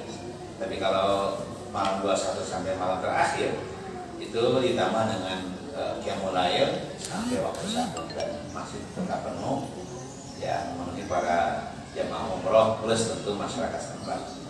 Kan capek luar biasa. Dan sholat idnya itu bahkan subuh tidak pulang lagi. Kalau pulang ini bagian tempat masalah. Jadi kalau sholat subuh di sana sholat subuh, habis sholat subuh langsung nunggu syuruk. Habis syuruk jeda sebentar langsung ada sholat Idul Fitri atau Idul Fitri khususnya yang terasa banget banyak orang. Nah setelah itu bubar pulang. Sepi luar biasa. Lu jelema, taruh keliling semuanya pada tidur. Seperti itu, itulah situasi lebaran di Mekah. Kalau di kita bukan pas lebaran, pas sedang sholat ini aja Pak tidur. Kenapa? Semalaman takbiran. Jadi tradisi ya, jadi ini itu tradisi. Nah dengan demikian ketika saya mengkritisi itu, waktu saya jadi mahasiswa dulu, ya di BPA dulu, mengkritisi itu, didiskusikan, sama di bidang segala macam biasa lah, di mana-mana ada beda pendapat. Tapi yang jelas ada orang di Jawa Tengah bilang begini, bilang saya ini ayah saya bilang 12 bersaudara, saya ini 9 bersaudara. Dari 12 itu dibilang berapa itu? Beranak pinaknya berapa? Jadi kalau 12 bersaudara itu dengan anaknya dengan cucunya itu sampai ratusan orang satu keluarga besar. Jadi kan gak ada momentum untuk kumpul bareng-bareng 12 bersaudara dengan anak cucunya kecuali lebaran. Jadi kan begitu. Itulah momentum silaturahmi keluarga besar yang boleh jadi di hari-hari tertentu karena di kota-kota lain ya. Biar pernah ketemu, saya jadi lu selalu asalnya saya mengkritik ya lu, ya juga ya. Ya tinggal tradisi itu nampaknya perlu dikalkulasi dan di-manage dengan baik. Karena sayang juga pada posisi di mana kita mengikuti tradisi, padahal di hari-hari terakhir Ramadan, ya, padahal di hari terakhir Ramadan itu disitulah sedang hebat-hebatnya Allah menghadirkan maghfirahnya, rahmatnya, afu bahkan. Kan kalau di luar Ramadan itu kita mintanya kan Allah maghfirana kan. Tapi kalau di Ramadan di hari terakhir yang disunahkan itu dan harus berkali-kali. Ya kata Aisyah, ya Rasulullah, bagaimana pendapatmu jika aku menemukan Lailatul Qadar di malam-malam terakhir tersebut, apa yang kau anjurkan untuk aku ucapkan? Kata Aisyah, kata Rasulullah, Pak Aisyah ucapkan banyak-banyak Allahumma innaka afuwun tuhibbul afwa kurang mah biasanya pada tarawih aja kan. Padahal itu kan ribuan kali diucapkan semalam tiap malam terus. Nah unik bedanya afu dengan maghfirah. Ada bedanya. Kalau maghfirah itu adalah diampuni oleh Allah dosanya, tapi jejaknya masih ada. Digitalnya masih ada. Ya, tapi kalau afu itu udah oleh Allah, dosa-dosa kita diampuni oleh Allah, dosanya sudah dihapus. Jadi kalau maghfirah itu diampuni sambil masih ada catatannya, Tapi kalau al-afu itu diampuni dan catatannya dihapus sekaligus. Makanya di malam-malam terakhir tersebut doanya adalah Allahumma innaka afuwun tuhibbul afwa. Ini waktu kemarin berapa ratus membaca tiap malam? Gak kurang dari 100 mestinya. Atau 100 menjelang sebelum tidur, nanti 100 menjelang sahur gitu, kira-kira gitu. 200 lah kira-kira. Nanti tahun depan dia. Nah karena banyak yang lalai, ternyata kalimat ini jarang diucapkan, padahal luar biasa. Justru kan ada kalimat-kalimat yang paling unggul di sebuah tempat diucapkan. Jangan yang lain. Bahwa ada subhanallah walhamdulillah wala ilaha illallah boleh. Boleh silakan. Tetapi pada malam-malam terakhir Ramadan yang paling unggul adalah Allahumma innaka afuwwun tuhibbul afwa. Sebagaimana ketika di tanggal 9 Dzulhijjah hari Arafah yang paling unggul adalah la ilaha illallah wahdahu la syarikalah lahul mulku wa huwa ala kulli syai'in. Itu yang paling unggul di tanggal 9 Dzulhijjah hari Arafah. Jadi ada momentum-momentum tertentu. Nah, ini nanti tahun depan diperbaiki supaya Allahumma innaka afuwwun tuhibbul afwa ini diperbanyak. Nah, bayangkan pada posisi di mana kita oleh Allah diberikan afu lebih tinggi dari magfirah, kita malah sedang di perjalanan menuju kan sayang banget. Nampaknya kelihatannya kalau bukan ASN mudiknya itu sebelum tanggal 21. Nah, jadi di rumahnya di rumah mungkin gitu tata caranya, atau mudiknya Robi setelah hari lebarannya digeser libur panjang Idul Adha. Nah, kalau jadi presiden nanti lebarannya liburnya dipanjang sampai setelah lebaran. Didukung Ustaz akhir dengan presiden supaya THR keluar Ustaz. THR kan nggak hari raya Idul Fitri dibungkus. Kayak hari raya Idul Adha juga panjang kurban itu kan. THR dua. Ini namanya nanti harus ada kebijakan nasional. Jadi liburnya setelah Idul Fitri gitu ya. Gitu. Jadi sampai mepet hari terakhir nggak usah libur, tapi liburnya setelah Idul Fitri. Buat tradisi baru, jadi libur mudiknya setelah lebaran kan lebih aman sebetulnya, karena sudah tidak puasa lagi kan, kan disediakan seperti itu. Nah saya secara pribadi tidak pernah mudik kecuali setelah lebaran, karena sayang banget di hari terakhir itu. Masa kita harus di jalanan, padahal Allah sedang menyebarkan al-afu, penghapusan dosa kepada kita semuanya. Ya, jadi kan mudik ya Ramadan itu persiapan tahun depan, insya Allah kita sampai di tahun depan Ramadan lagi. Jadi Allah akan menyebarkan ampunannya. Barang siapa yang berpuasa, Allah ampuni dosa-dosa yang telah lalu. Barang siapa yang salat tarawih, salat malam, qiyam Ramadan, qamar Ramadan, Allah ampuni dosa-dosa yang telah lalu. Barang siapa yang salat di malam Lailatul Qadar juga kemudian Allah ampuni dosa-dosa yang telah lalu. Ini uniknya kan ampunan terus-terusan. Nah banyak kan dengan ampunan kan makin suci ini kita, makin bagus, makin bersih kan. Nah pada hari-hari terakhir, tanggal malam 21 sampai malam Ramadan terakhir, itu harus ada posisi kesucian yang lebih. Dan kemudian salah satu kesucian lebihnya itu adalah kita disunahkan untuk beriktikaf di masjid selama 10 hari 10 malam kalau mungkin, kalau tidak mungkin malam hari saja alias itikaf kalong ya, malam hari saja lumayan. Nah ini sekalian Bapak Ibu muliakan, yang unik adalah Rasulullah ternyata ketika malam 21 tiba, Ashur al-akhir tiba, Rasulullah lakukan 3 hal. Satu, mengencangkan tali sarung. Maknanya apa? Ini kan isyarat, maksudnya isyaratnya unik gitu kan, unik ya. Mengencangkan tali sarung sambil tidak tidur dengan istrinya. Apa maknanya? Dipahami ke mananya kan? Berarti Rasul tidak mendekati istrinya di 10 hari terakhir tersebut. Dengan istilah dia mengatakan bahwa mengencangkan tali sarung. Yang kedua, menghidupkan malam. Jadi kalau Ramadan itu malam hari yang berharga. Beda dengan Dzulhijjah, siang hari yang berharga. Ya, malam yang berharga. Kemudian wa ahya lailahu syadda mizarahu, mengencangkan tali pinggangnya alias tidak mendekati istrinya. Kemudian ahya lailahu, menghidupkan malamnya semalaman, kecuali sedikit saja, tapi ngantuk banget. Ya.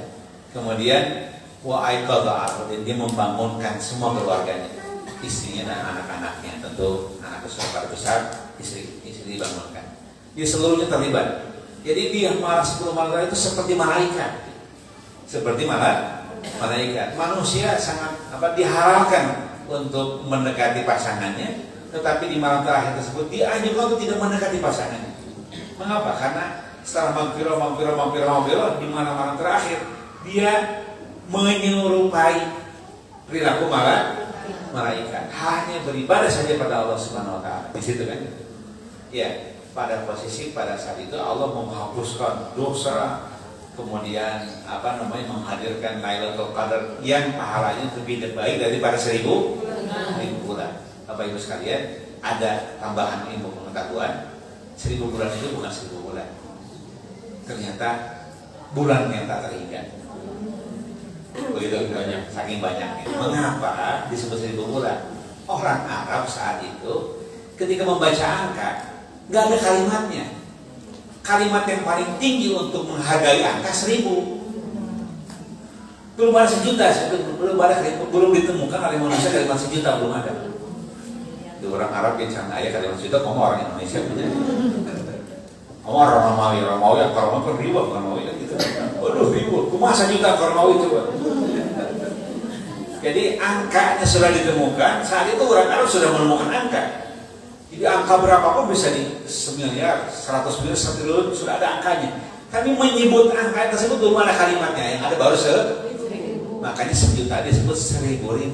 1.000.000 artinya. Barang siapa yang membaca la ilaha illallah wahdahu la syarikalah lahul mulku wa lahul hamdu yuhyi wa yumitu wa huwa hayyun la yamutu biyadihil khairu kulluhu wa huwa ala kulli syai'in qadir. Sebelum masuk pasar, maka dia akan dimintakan ampunan kepada Allah dengan ampunan yang dilakukan oleh 1.000 malaikat. Begitu. Itu bukan kuasa itu. Kalau kuasa itu doanya. Itu doanya Bu. Jadi saya baru tahu belakangan ketika masuk itu ada yang sudah umroh di Hilton kan gitu. Di Hilton itu pas depan itu ayat la ilaha illallah wahdahu la syarikalah lahul mulku wa lahul hamdu yuhyi wa yumitu wa huwa hayyun la yamutu biyadihil khairu kulluhu wa huwa ala kulli syai'in qadir. Barang siapa membaca kalimat tahlil yang paling panjang seperti itu, maka akan dimintakan ampunan oleh 1.000 malaikat untuk orang yang membacakan. Ketika sebelum masuk pasar. Itu doanya kalau masuk pasar belum langsung. Allahumma inni a'udzubika Allahumma inni as'aluka min khairihi wa khairi ma fihi gitu kan. A'udzubika min syarrihi wa syarri ma fihi. Itu kan doanya ya. Masuk pasar doa tuh Bu. Doa antara masuk pasar. Masuk masuk biasa. Pasar berkah di sini. Ya. Ada doa masuk mall atau masuk pasar Allahumma inni as'aluka min khairiha wa khairi ma fiha wa a'udzubika min syarriha wa syarri ma fiha. Itu doanya yang paling umum. Tapi yang paling khusus tadi la ilaha illallah wahdahu la syarikalah lahul mulku wa lahul hamdu yuhyi wa yumiit wa huwa hayyun la yamutu biyadihil khairu kullu wa huwa ala kulli ditulis di agrum ya di agrum ya karena luar biasa. Hanya karena masuk pasar dengan doa tersebut ada 1.000 malaikat yang mendoakan kita. Nah, itu maksud saya adalah ingin menjelaskan 1.000 bulan.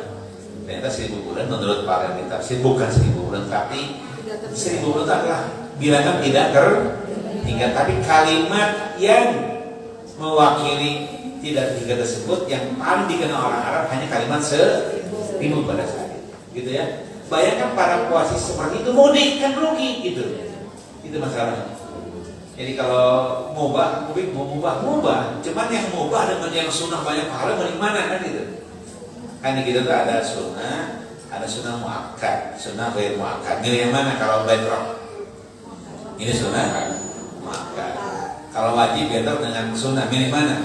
Milih wajib. Kalau ibu-ibu punya hutang puasa dan ada puasa sawal, milih mana? Ini hutang puasa, Bu. Jangan sawah duluan, belum meninggal bahaya, belum bayar kan gitu. Masa sunnah dibayar wajib kan? Dibayar kan begitu. Untuk ibu-ibu ya untuk bapak-bapak nggak ada masalah kan? Nah, sawah, jadi sawah itu berlaku secara total untuk bapak-bapak. Sebetulnya ibu-ibu pasti ada halangan yang masih ibu-ibu masih produktif kan gitu. Pasti ada halangan, dan ketika puasa sawah pasti yang harus dilakukan adalah puasa wajib, puasa Ramadannya. Demikian. Baik, ini sebetulnya masih banyak hal yang ada beberapa yang mau disampaikan, tapi ya teh waktu-waktunya kolong ya teh, pas setengah 12 kira. Yang kurang lama bebas semua abi we. Lama 12 kurang. Ya. Jadi ada poin yang terakhir setuju Bu, yang wajib dengan sunnah duluan kanan Bu. Jadi lamun ibu pada tahajud suami noelan kumaha tabu batal tahajud. Nah, eta mah wajib. Baik, di penghujung acara ini kata orang Sunda mumpang mumpung nih. Jarang-jarang beliau datang ke tempat ini, terkhusus di sini keren banget nih Madrasah Ayah Bunda bisa menghadirkan beliau. Maka di sini saya buka ada 3 pertanyaan, mohon nanti acungkan tangannya. Pertanyaannya tidak boleh lebih dari 1. Sebutkan nama, hobi, tempat tinggal, dan apa? Kelas orang tua kelas berapa ya? Nanti dicatat atau di mana tinggalnya. Nanti 2 buat laki-laki, 2 buat perempuan, nah 1 buat laki-laki, buat bapak-bapak. Kalau bapak-bapak tidak ada, di ke ibu-ibu kan lagi. Tadi ada yang sudah macung, pertama yang belakang dulu, ibu yang pakai kacamata, sebutkan nama, asal, hobi. Nama saya Sulistiati, tinggal saya di lingkungan Masjid. Anak saya lulus tahun 2008 dari sekolah ini. Ya, ini pertanyaannya menarik sekali. Belum? Silakan. Bing, ada? Mas Bayar, jelas.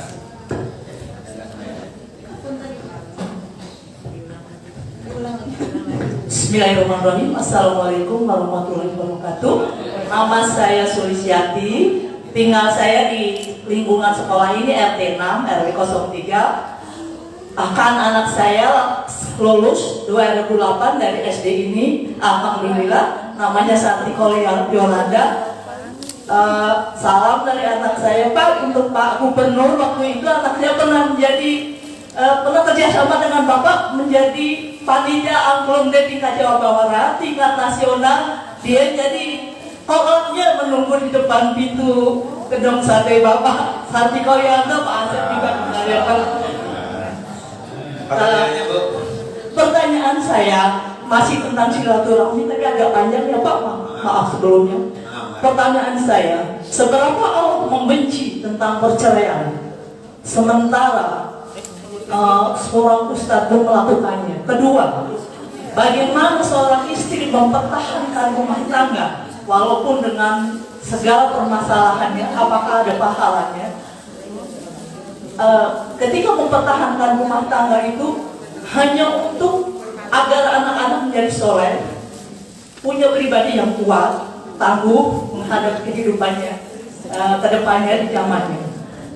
Apakah ada pahala untuk seorang istri seperti itu Pak? Terima kasih atas ininya. Salam dari anak saya untuk Bapak, selalu sehat dan Pak. Terima kasih. Wassalamualaikum warahmatullahi wabarakatuh. Langsung saja. Maaf. Pertanyaannya tadi tentang talak ya. Berapa? Ya, tentang talak. Contohnya ustaz gitu ya. Ya. Ya tentu kalimat yang menyatakan bahwa barang halal yang paling Allah murkai adalah talak, itu tetap menyatakan bahwa talak hukumnya diperbolehkan, tetapi itu adalah sebuah tahdir, sebuah peringatan dari Allah untuk tidak mudah menjatuhkan talak hanya karena sebab-sebab yang sangat sepele. Ya, itu dengan demikian rumah tangga seharusnya bertahan sampai cerai tersebut cerainya cerai kematian. Mengapa? Karena rumah tangga, Bapak Ibu yang Allah muliakan, itu peristiwanya bukan peristiwa duniawi, tapi dia juga peristiwa ukhrawi sekaligus. Apa maknanya? Maknanya suami istri di dunia sama dengan suami istri di akhirat kelak nanti. Kalau berfirman jangan tu'anin yadkhulunaha wa man salaha min abaihim wa azwajihim wa dzurriyyatihim wal malaikatu yadkhuluna alaihim qaliban. Surga Adan akan dimasuki oleh para penghuninya Itu kalau orang-orang yang beriman tidak sendirian, tapi dia bersama ayahnya, ya, min abaihim, kakeknya, buyutnya terus ke atas, wa azwajihim, pasangannya, suaminya atau istrinya, wa dzurriyyatihim, anak-anaknya, anaknya, cucunya, buyutnya, yang ngawareng, kain siwur, itu terus seluruhnya akan bawa kain siwur yang ngawareng, itu terus akan bersatu kembali. Nah, jadi dengan demikian pada saat seseorang berakad nikah, bayangkan akad nikah itu akad nikah dunia akhirat. Yakini itu dunia akhirat, kan begitu. Tetapi Bapak Ibu yang memuliakan, tentu ya kehidupan tidak datar-datar saja. Seringkali ada masalah. Nah, ketika masalahnya ternyata rumit dan ternyata lebih baik bercerai daripada meneruskan pernikahan, tentu itu diperbolehkan.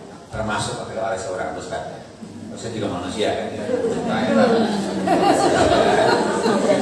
dalam hal itu tentu ya ada kelemahan, dalam hal yang lain sebagai manusia ya, tentu ada kelebihan-kelebihannya.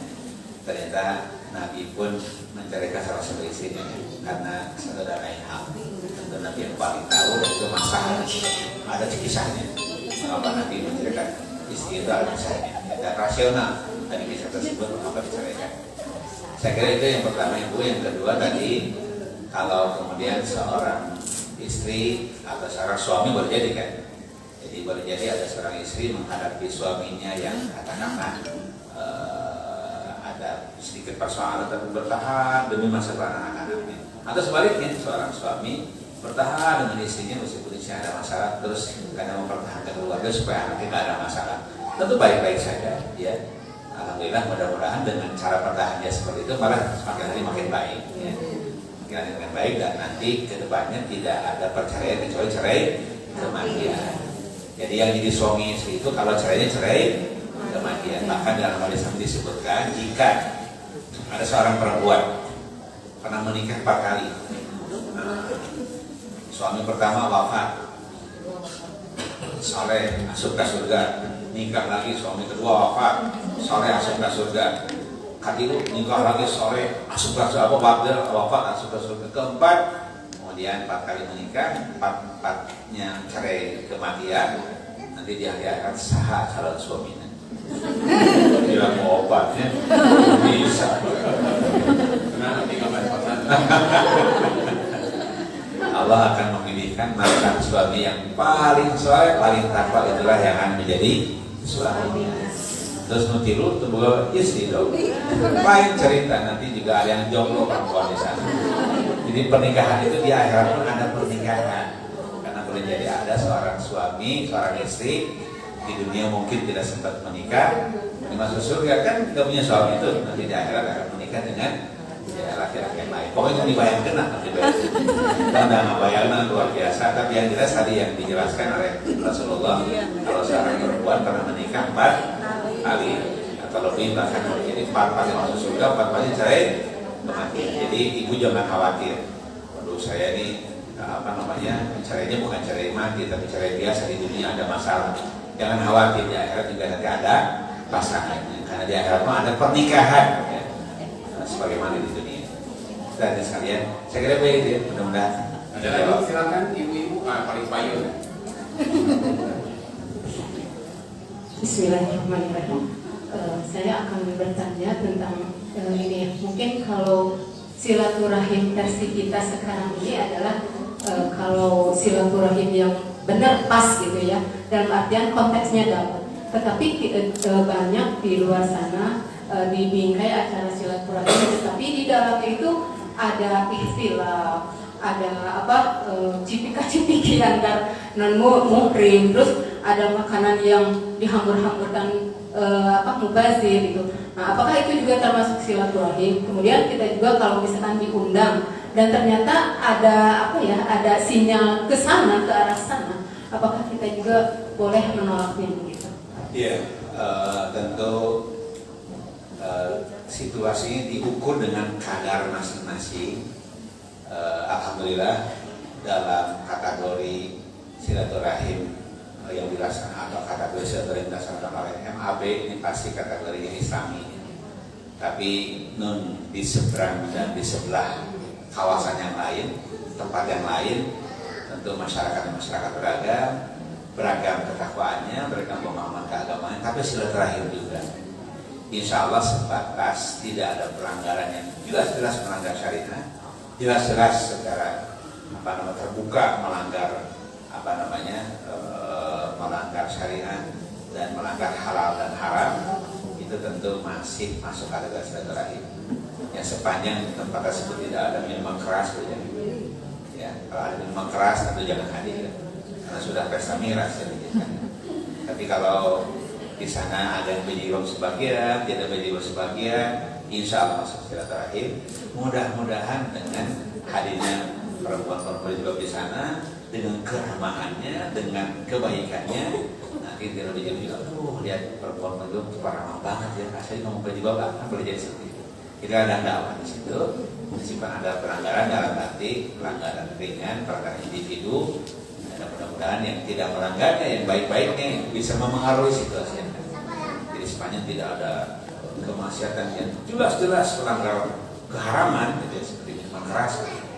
Kalau ada musik masih beda-beda kan, karena kayak ya karaoke dalam arti kemudian membangun kebahagiaan bersama-sama, ya. Gimana ya? Jangan ada soal terlalu kan? Rame-rame banyak pemesraan, jangan cepat terlalu ya, masih dalam kondisi wajar ya. Karena pembahasan musik di kantor lama juga belum beres-beres sampai sekarang ya. Dan nggak akan beres ya. Karena tidak ada nas yang tegas mengharapkan, sebagaimana juga tidak ada nas yang tegas mengharapkan. Nah, tetapi di situ ada nas yang bersifat sindiran gitu ya, bersifat sifat menyifati sesuatu. Mana merupakan Allah, tidak berdiri kepada Allah, itu yang kemudian terlarang. Tapi sepanjang kemudian masih dalam koridor baik-baik saja, bahkan menyebabkan banyak orang jadi berpikir gara-gara musik gitu ya. Kan banyak orang yang nangis dan tobat gara-gara mendengar lagu Tuhan. Ciptaan siapa tapi main yang kali Bimbo atau Cinta Rasul kan? Ya, saya terus terang sering nangis kalau mendengarkan Cinta Rasul.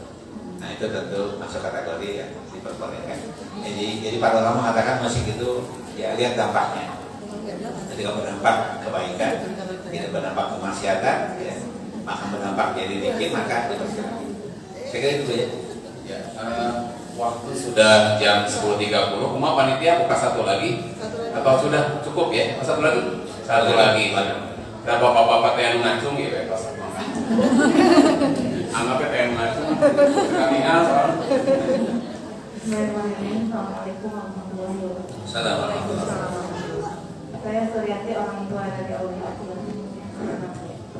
Saya ingin diperkuat lagi esensi daripada silaturahmi sendiri. Mungkin yang namanya silaturahmi itu tidak identik bersama-sama itu ya, orang ke orang dan esensinya apa sih dengan adanya pertemuan yang bukan hanya amplop Tiongkok gitu ya, atau istilahnya botlan gitu kan, tapi esensi dari silaturahmi yang memang diharapkan oleh dalam sebenarnya apa sih? Esensinya adalah membangun persahabatan dan persaudaraan dalam landasan Islam. Itu esensinya. Jadi apapun cara dan bentuknya, sepanjang itu adalah cara untuk membangun keakraban, membangun persaudaraan, sehingga kita menjadi merasa sebagai saudara, itu adalah silaturahim. Bahkan kata seorang ulama, silaturahim itu saat ini bisa digunakan lewat teknologi. Saking silaturahim tersebut menjadi bagian penting dalam menjaga persaudaraan, sampai-sampai kalau ada orang Palestina bersin, itu bersin menggelegar sampai ke Indonesia dan kedengaran, maka wajib bagi semua orang Indonesia mengucapkan yarhamu bagi orang Palestina yang di sana sedang bersin, begitu ya. Luar biasa seperti itu. Jadi salah satu silaturahim juga adalah mendoakan bersama kita juga dalam silaturahim. Barang siapa yang meminta istighfar kepada satu orang di antara kaum mukminin, maka dia akan mendapatkan satu kebaikan penuh dari Allah Subhanahu wa taala. Kita dalam hadis Nabi ya.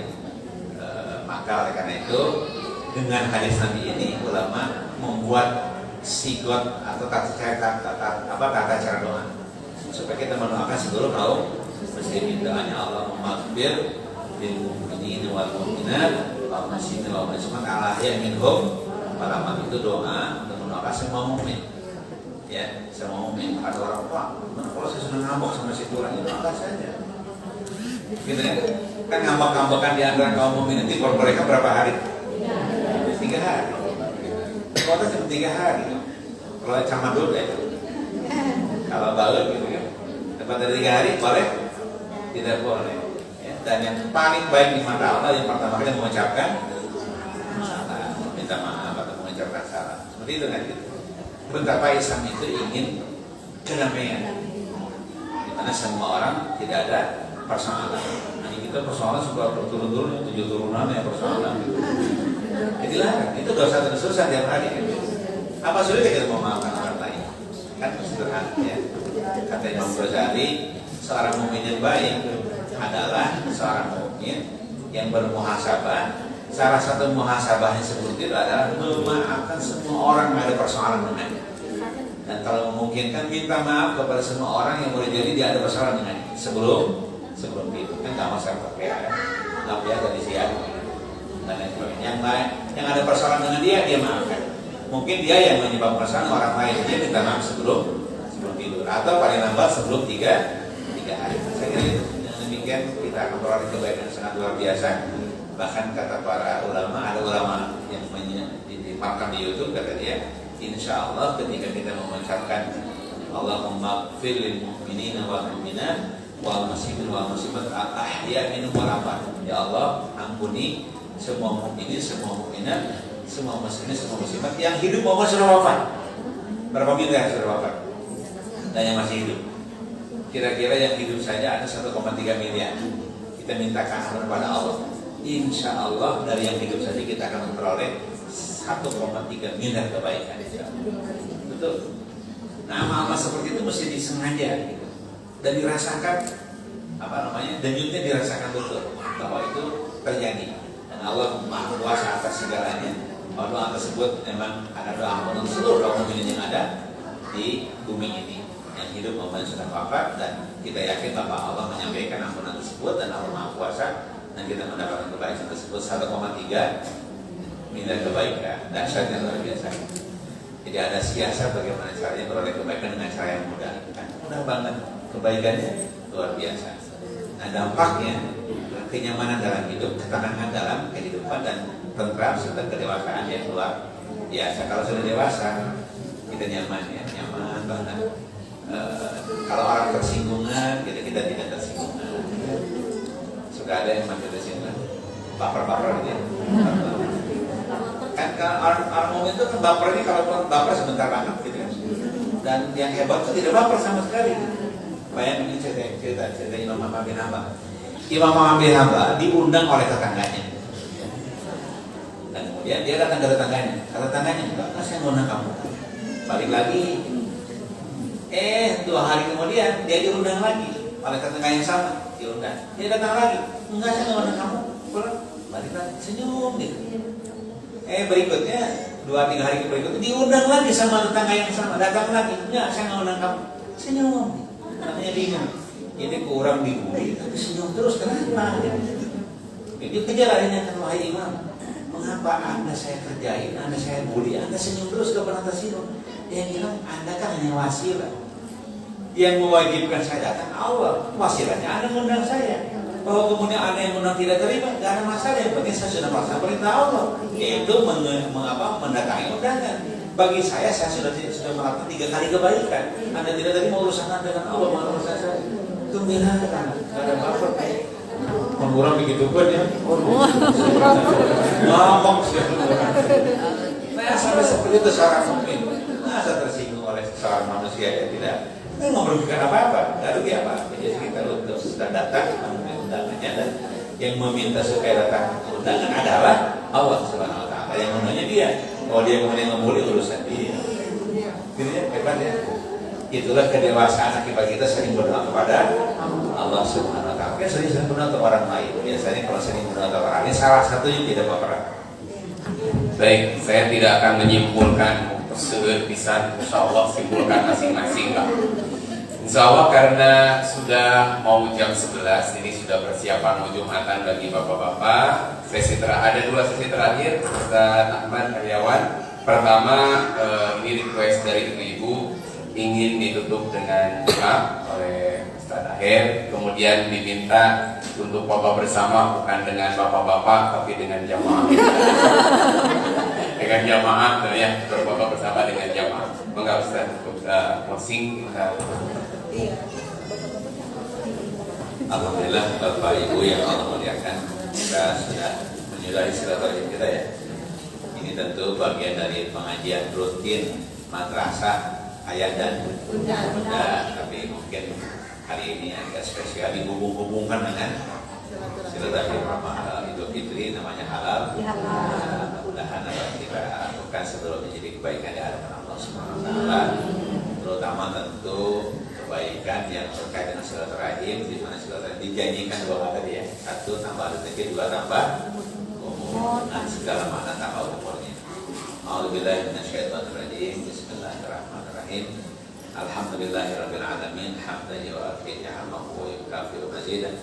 Ya Rabbana lakal hamdu kama yanbaghi li jalali wajhika wa 'azimi sultanik.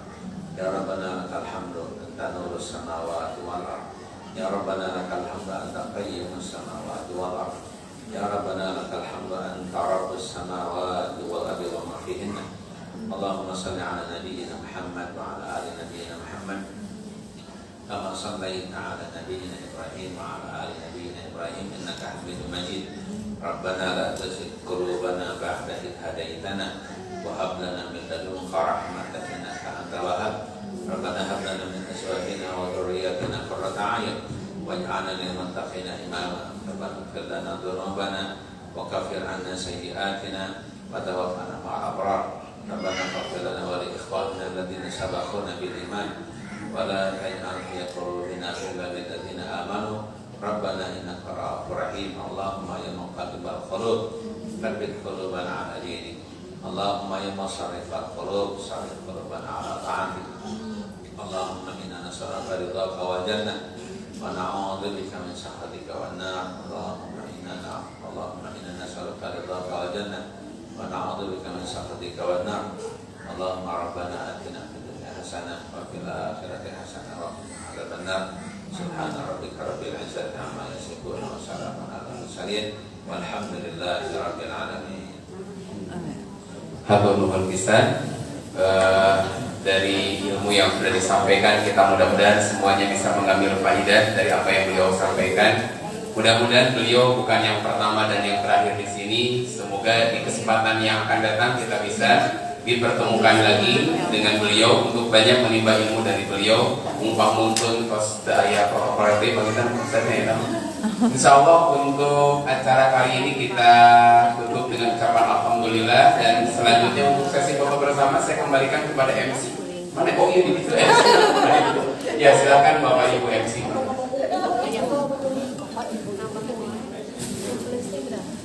Alhamdulillah, kajian kali telah selesai.